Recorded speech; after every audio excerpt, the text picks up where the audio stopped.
Hey Grace, you there? I got a question for you. So how much did Dad's painting sell for anyway? Mitchell? Are you being serious right now? Are you really so hard up for money right now that you would ask me such an inappropriate question? Long story short, yeah. So how much are they worth? How am I supposed to know? Oh man, so you don't know, huh? Yeah, and I don't care to know, since I would never in a million years think to sell those paintings. They were Dad's parting gifts to Mom. Yeah, but Dad managed to make ends meet just on selling his paintings when he was alive, right? Seems to me like if he was able to do that, his paintings must be worth a decent amount. Yeah, and as long as those paintings are Mom's property, and she has no intention to sell them, then they're not for sale. So it doesn't matter how much money they're worth. End of discussion. Got it? Aww.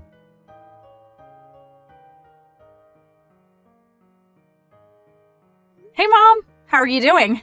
It's been a while since I was there, so I was thinking about coming back into town this coming weekend. Do you have any plans? I'm doing fine, Grace. Thank you for asking. No, I don't have any plans at all. Feel free to stop by whenever you'd like. You just missed Mitchell and his wife Laura. They came by this morning to chat for a while and asked me to show them your father's old paintings. They did? Why? Laura was so taken with them that she asked if I wouldn't mind giving them a few to decorate their house with. I went ahead and let them take out a couple that they liked. Oh no, Mom! You gotta get them back! Call Mitchell right now and tell him to give them back to you! Why's that, Grace? Your father left them to me, but I consider them to be heirlooms for the whole family. Laura was very interested in seeing them. I don't see what's the problem with letting them put a couple up in their house. I'm sure they'll take perfectly good care of them. I don't see anything to be worried about. Yeah, Mom, I know that those paintings have a lot of sentimental value to you and I, but you can't forget that they also carry a high monetary value. Did you at least tell them explicitly that they're not allowed to sell them? Grace, what's gotten into you all of a sudden? I think you're worrying too much about nothing. Mom, you know Mitchell as well as I do. You know he would sell those in a heartbeat if he wanted to. He has absolutely no financial skills. His paychecks are nearly used up within a day or two of his payday.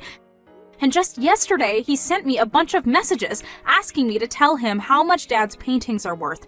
Isn't that suspicious? I got a really bad feeling from the way he was talking. And that's a big reason why I wanted to come home this weekend and make sure he didn't do anything really stupid. I had no idea that derelict would make his move so quickly. I should have messaged you right away after our conversation yesterday. This is all my fault. Grace, I'm telling you, you don't need to worry about a thing, dear. How can you be so relaxed at a time like this? He's definitely going to try and sell Dad's paintings. It's all over and done with, Grace. You don't need to concern yourself with anything. Huh? Wait, what do you mean it's over and done with? That's for me to know, and for you to find out. You're not making any sense! For now, you can come on down here this weekend like you had planned. I'll have your favorite cookies waiting for you when you get here.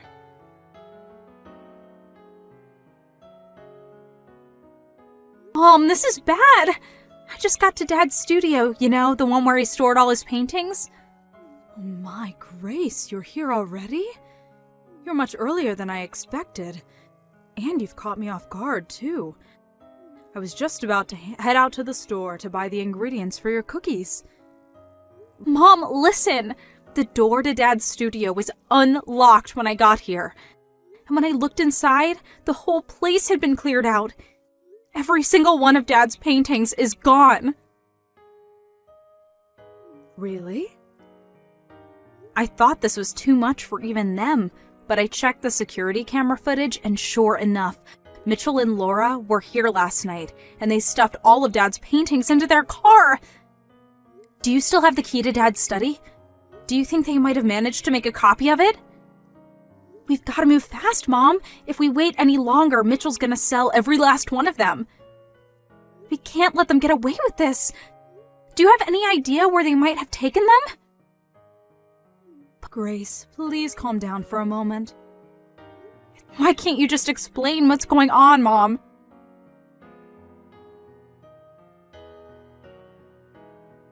Grace, this is bad. Really, really bad. You gotta help me. Mitchell? What on earth are you so spooked about? What's going on? I'm in big trouble, Grace. I need help fast. Just calm down and tell me what happened and what you need me to help you with. Okay, well, I sold all of Dad's old paintings the other day. I knew it! I knew you were planning to sell them. I had no choice, Grace. I was up to my eyeballs in debt, and I had no other way to pay it off. You'd do it too if you're in my shoes. Debt? What did you borrow money for? Well, you know, a little of this, a little of that. But I figured that if I sold Dad's paintings, I could pay it off in one big lump sum. And, well, maybe if there was a little bit left over, then I could spend it on some stuff for myself. I can't believe you, Mitchell. This is a new low for you. How could you just throw away our memories of Dad like that? Save the lecture for later, Grace. Now isn't the time for that. I've got a much bigger problem on my hands. It turns out all the paintings in Dad's study were fakes. None of them were original. Every last one was a fake. They were fakes? But that doesn't make any sense. I took them to a professional appraiser to see how much they were worth, and he said that they were all remakes based on Dad's paintings. They weren't actually his paintings. He was 100% positive too. Dad's signature wasn't even on them, so there was no way they were real. So wait a second. All of the paintings that Dad kept stored in his study, they were all fakes? Yes, that's what I've been trying to tell you. The appraiser said that they were all copies that were made digitally, then printed off by a computer and placed into a frame. And even the frames were cheap knockoffs. The story is getting weirder and weirder. I know, right? I'm still in shock. I can't believe it. Give me a few minutes, Mitchell. I'm going to talk to Mom for a second. I'll be right back.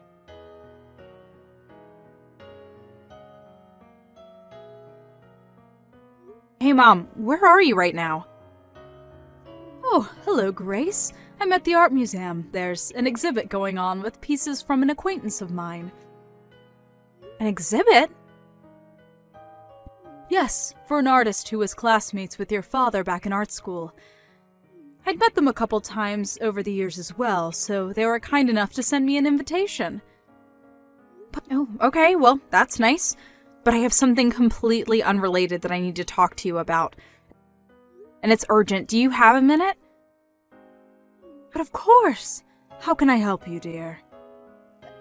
I just got a message from Mitchell, and he's super panicked. He said that he just took Dad's paintings to an appraiser, but the appraiser said they were all fakes. And? And? Is that all you have to say about this? I mean, is it true?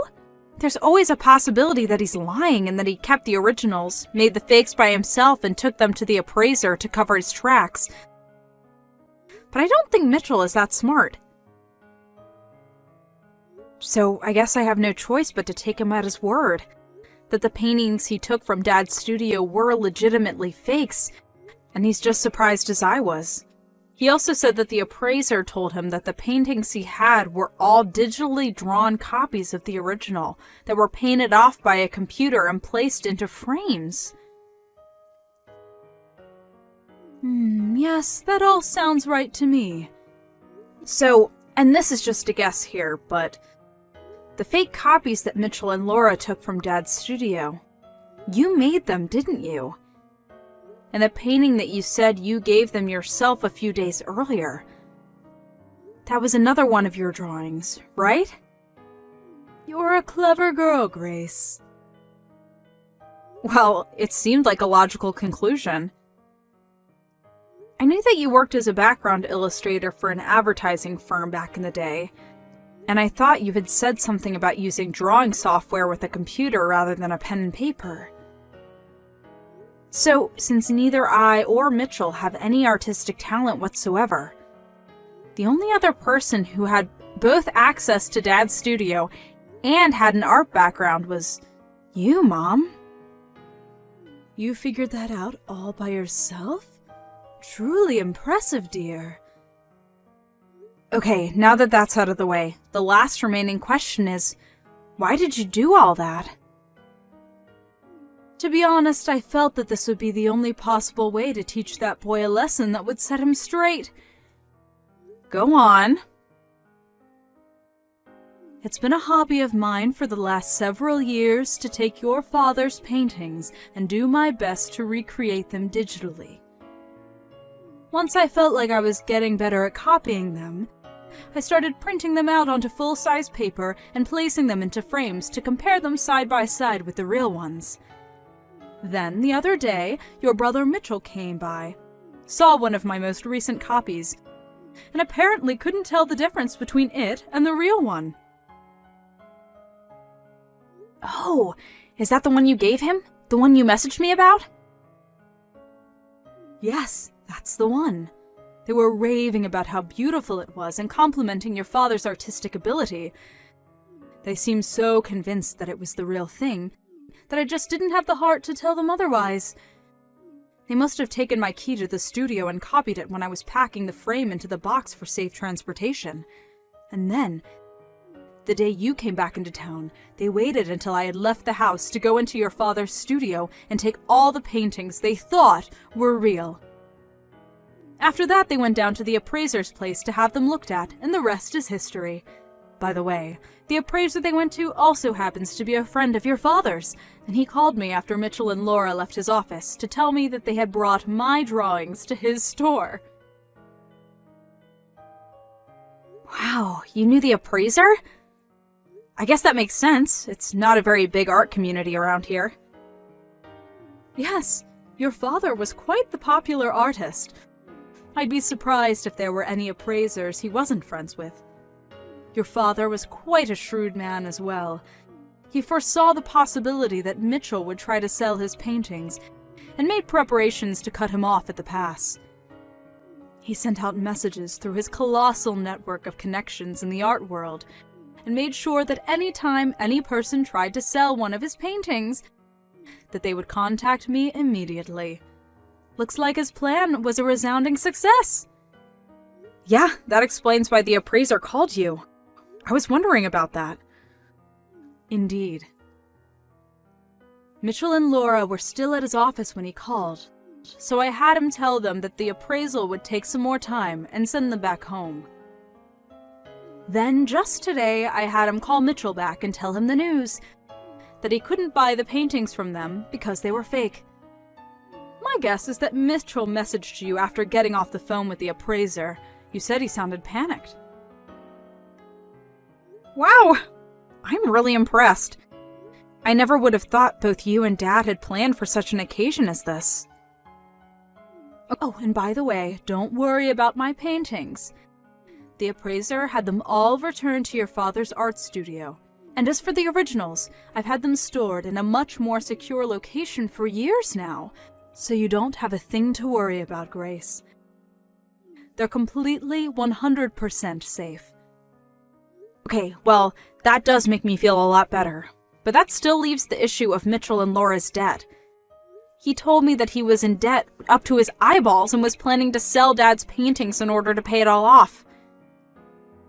Yes, and I think it's high time I took care of that boy once and for all. What do you mean, Mom? It's just like I told you before, Grace. That boy's life took a turn for the worse ever since he married that awful Laura woman. I warned him not to marry her, that she would be a bad influence on him, but did he listen to his mother? Of course not. And look at him now, tens of thousands of dollars in debt that he used on exotic trips, fancy dinners, and casinos. Casinos? You mean he went into debt so he could gamble? I take back what I said about him. It's not that he has no financial skills. He's just an irredeemable moron. Good grief! I know how you feel, but I've made arrangements for him as well. You mean there's even more to you and Dad's plan for Mitchell? I told you that it's all over and done with, didn't I? When I said all, I meant it. I've made arrangements for Mitchell to deal with his debt. Oh boy. What did you do, Mom? I did what any responsible parent would do to turn their prodigal son back to the straight and narrow. Now, if you'll excuse me, I'd like to go back to enjoying the art exhibit. Take care, Grace. Stop by whenever you'd like. Oh, sure. Thanks, Mom. Talk to you later.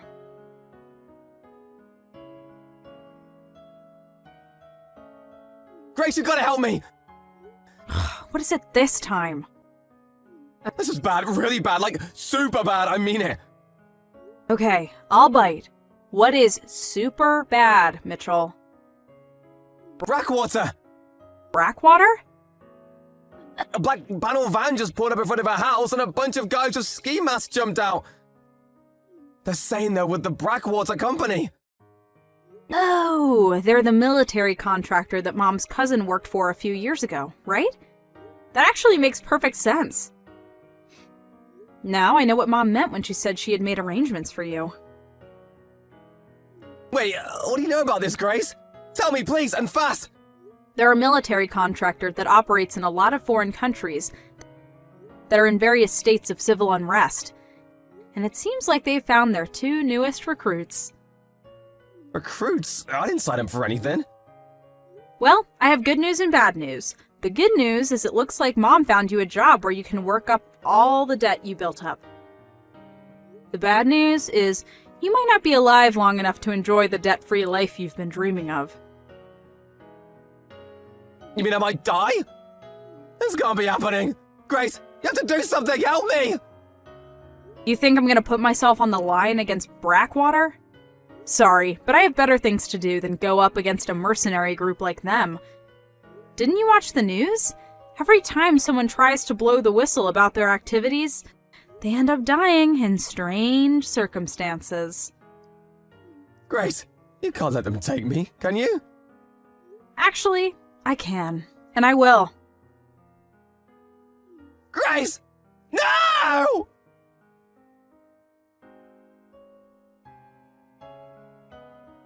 I really had Mitchell going with the whole Brackwater bit, didn't I? Well, unfortunately, the people who came to pick him up weren't a shadowy mercenary group. They were from a live-in work education program for derelict adults. Mom was aware they were coming to pick up Mitchell and Laura that night, and she pulled up in her car right after they did. Mitchell and Laura were already loaded into the van when she got there, and she was greeted to a chorus of bangs on the van walls and muffled sounds of terrified screams. She spoke to the leader of the team the two of them would be inducted into for a while about what sort of work they'd be doing over the next year, then turned and walked over to the van. Mitchell had a gleam of hope in his eye when he saw Mom coming, thinking she was going to save him from the terrible fate that awaited him. But she just went up to the window and said, "Have a good time, Mitchell," got back into her car, and drove home. Mitchell and Laura were put right to work in their re-education programs at separate facilities. They're doing everything from construction to sanitation to engine repair and all sorts of skills that might help them land a job that they'll be able to keep for more than a month or so. Hopefully, in between all the back-breaking labor, they'll find at least a little bit of time to reflect on their lives, think about how they got themselves into this situation, and make a plan on how to work their way out.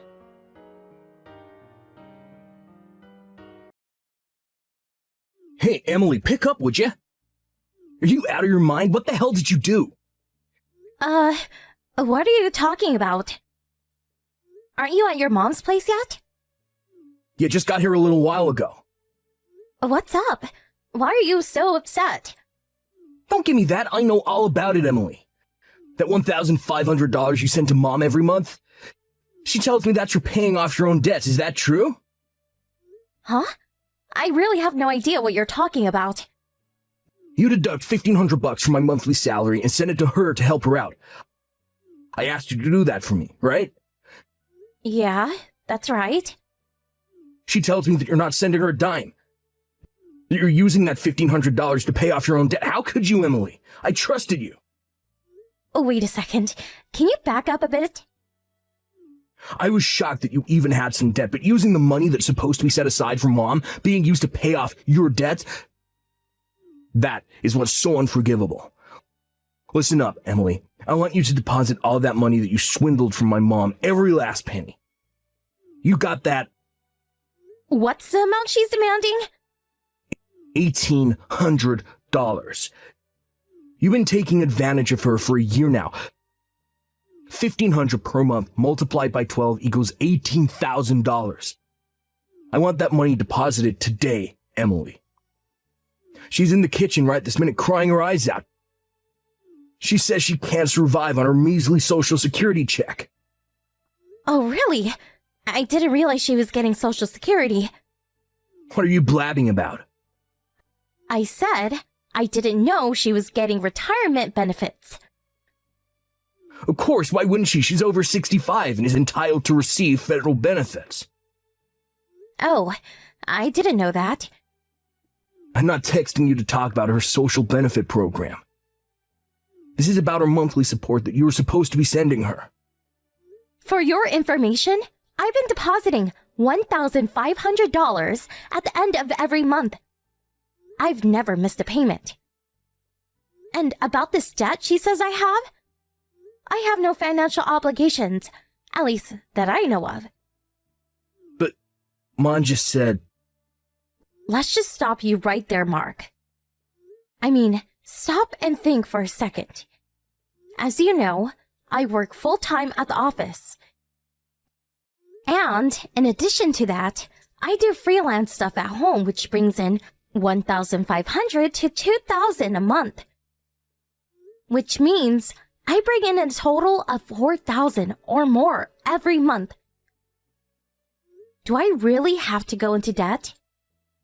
Yeah, I know all about that. I told her that. She said that's BS. You made all that up. Excuse me? She's sure you haven't deposited a dime. You probably have huge debt way over what you bring in. That's what she said. And I believe Mom. She wouldn't lie to me. I can't believe this has been going on for a year. You really pulled the wool over my eyes. I always knew you had this mommy complex, but didn't realize it was so bad. Huh? I beg your pardon? You see me every day, for God's sake! You interact with me. We live together. Then you visit your mom for one day and now I'm Darth Vader? Your mom's always been pretty coercive. Coercive? How could you say that about my mom, Emily? Why don't you just ask to see her bank book? I'm sure this whole misunderstanding will be cleared up. That's Mom's personal stuff. I can't just look at it without her permission. Oh, yeah? Okay, if you say so. But I'll say it again. I have no debt, and I've been sending her $1,500 a month every month on the dot. End of story. No way you're gonna put one over on me again. This is going nowhere. Let's just chill out a little and talk about this later. I recommend that you take that time to get your act together. Hey, Mark. Are you serious? What's this? Divorce papers? Seriously? Oh yeah, sent those out yesterday. Got 'em all ready, huh? I'm sure you already looked 'em over. You do see my name down at the bottom next to the blank one, set aside for you, I take it. Yeah, I saw it. That's why I'm texting you. So, what the hell is this? Do I really have to spell it out for you? Those papers say it all, doesn't it? No need for an explanation. All I get from this is that you simply want a divorce. I'm asking why. That's all you're gonna get. Oh, I see. You've been cheating on me. Is that it? How could you say that? Where's the proof for that? See what I mean? This kind of mix-up always leads to these misperceptions. I need to know exactly why you want a divorce. Is that too much to ask? I'm surprised you don't know. Okay, I'll tell you. It's your despicable actions toward my mother and you keeping this from me, lying to me. Is this what's this all about? The money I was supposed to send your mom and that BS about me having some kind of debt? Don't tell me you still believe all this nonsense. That's right. Finally admitting to your wrongdoing, huh? I'm not admitting anything. All I'm doing is verifying why you want a divorce. That's all. Like I said, I'm not in debt. I don't even have credit card debt. And about sending your mother money, I did that as you asked. There you go, lying your ass off again. Anyway, I want that $18,000 that you stole from my mom. You're not getting away with that. I might as well be talking to a brick wall. All I'm asking is you give that $18,000 back. I won't be asking for any other compensation. You should be grateful that I'm such a nice guy. Okay, whatever. Just give me a little time then, would you? This is just so sudden. I need to get my head around what's happening. Yeah, well, I can do that little favor, I suppose. I know you need some time to get that cash ready too, so tell you what, I'll give you a week. How's that? That money is probably quite a blow for someone who has a huge debt to pay off, but this is for my poor old mom. And I'll tell you right now, I'm not backing down, just so you know. Hey Mark, are you there? Is it true that you quit your job? Hey, Emily, today's the deadline, wasn't it? Make sure you deposit that $18,000 into Mom's bank account by the end of the day. You got that? Before I do that, I need some answers. I haven't seen you in a while. You apparently haven't come home. Seems you packed all your stuff and moved out when I was at the office. Yeah, the condo's in your name, so when we split, I'm the one who has to move out. I took the initiative. I was worried about Mom living here all alone, too. Figured it would be an opportune time to come back home. Sooner the better, right? Is that why you quit your job? Yeah. They refused my request to move to another office nearby, and this 4-hour commute was really getting to me. Luckily, there's a job opening near my mom's place, so I'm gonna get a job there. You've been pretty busy, I see. Why do you even know about me quitting? Who told you? I haven't told anyone yet. It was a Thanksgiving weekend and you didn't come home. And I was just wondering where you had disappeared to. So I called your office to check if you were there. They told me you came to the office 2 or 3 days ago and submitted your resignation. They also told me you had a bunch of paid holidays left, and so you used that and quit early. Well, that's a relief. No hassle of having to explain everything to you. That's the story. Do you finally understand the strong devotion toward my mother? Devotion, huh? Sounds more like an abnormal obsession. Pardon me? There's another question I had. Are you going to continue paying that $1,500 to your mom out of your own pocket? Yeah, that's how it's gonna play out, I suppose. I wouldn't ask my ex-wife to pay it now, would I? I see. I just wanted to verify that. I'll submit the divorce papers by the end of the day. Oh yeah, great. Oh yeah, and have that $18,000 in the account by the end of the day. Got that? Goodbye, Mark. Emily, pick up, please. I need money, that $18,000. Are you still harping on about that? I've been sending your mom her money right on time every month. Until last month at least. Yeah, I understand. Pardon me? You know that bank account book that you returned to me after our divorce went through? I saw that the $1,500 was deposited into my mom's account every month. So, at long last, you see what I've been telling you. That you had no right to accuse me of stealing $18,000 from your mother. Yeah, right. It's just that Spit it out, for God's sake. it was Mom who was in debt. Wait a second. Your mom? In debt? Okay. Yeah, things seemed fishy, so I confronted Mom on it, and she spilled the beans. When my dad died about 2 years ago, she was tricked into buying some fake art. A painting supposedly by some famous painter, sculpture by Picasso, or so she thought. And she traded in stock.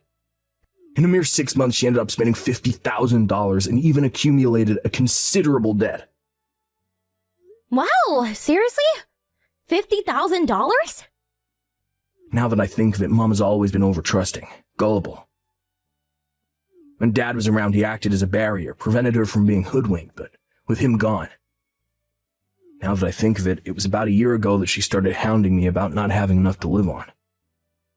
So what you're telling me is that the $1,500 that I deposited into her account for the past year was to pay off her debt. Did I get that right? Yeah. Even with that, she was still struggling. So, what she came up with was to get us divorced, and after a while kick you out of that condo. Then she and I move in there. Her plan was to have me support her after that. I figured it would turn out to be something like this. So your mom was the perpetrator in this whole sordid mess. Yeah, I didn't. Getting us to divorce went without a hitch, but taking over my condo didn't go as planned, did it? You went ahead and moved out and went back home. In the bargain, you were out of a job. Well, I figured I could, Oh yeah, and your mom's social security? She didn't work long enough to be eligible. Maybe a few hundred a month, but nothing to write home about. What? Seriously? Yeah, I heard your mom talking about that a few years ago. That she never really worked and had always been just a housewife. She said she wasn't expecting to get much. No way, for real? I was hoping she'd support me until I landed that new job. That means I got zero income. Huh? I thought you already landed that job? You seemed pretty confident about it last time we talked. I did have it in the back, at least I thought so. My old high school buddy started this company. I figured it would be local, but actually it's in New York. You mean like New York? As in New York City? Yeah, so we're struggling here. I can't just move to New York. I don't even know if I got the job, and even if I did, what do I do with Mom? I can't leave her here to fend for herself. Sounds like you got your back against the wall, Mark. Yeah, so, look, about that $18,000, I could use it just about now. And if it's not any trouble, I would appreciate it if you deposit $1,500 into my bank account every month, as you've been doing. Sorry, I'm gonna pass on that. What? What are you saying? Your husband is in trouble here. The least you can do is help me out. You're forgetting one thing, Mark. I already submitted the divorce papers. You already? Yep, we're no longer husband and wife. Sorry. No, wait, you can't be serious, Emily. I am definitely serious. Goodbye, Mark. Please, Emily, how are we supposed to survive? What do we do, Emily? Please. Mark and his mother came to my condo a few days later. I guess they figured if they rushed over here with the marriage papers, I would sign it. And we would be husband and wife again. So confident were they that they even brought all their luggage with them. But, unbeknownst to them, I had already moved away. As nobody opened the door, they proceeded to go on strike and shouting stuff like, "Let us stay! Support your family! Stop husband abuse!" Absurd nonsense like that. This obviously caused considerable disturbance to the neighbors, and eventually the police were called. That's when they found out I had already moved out, which left them dumbfounded, as you can imagine. In addition, they loaded all their stuff into a taxi and came all the way here. It's like a 3-hour drive. They were apparently left penniless, and some relatives had to come and pick them up. I bet it was pretty embarrassing for the both of them. A few days later, this relative introduced them into a live-in job up north, some sort of factory. Last I heard, they were working their butts off, day in and day out, to pay off the debt that his mom had accumulated.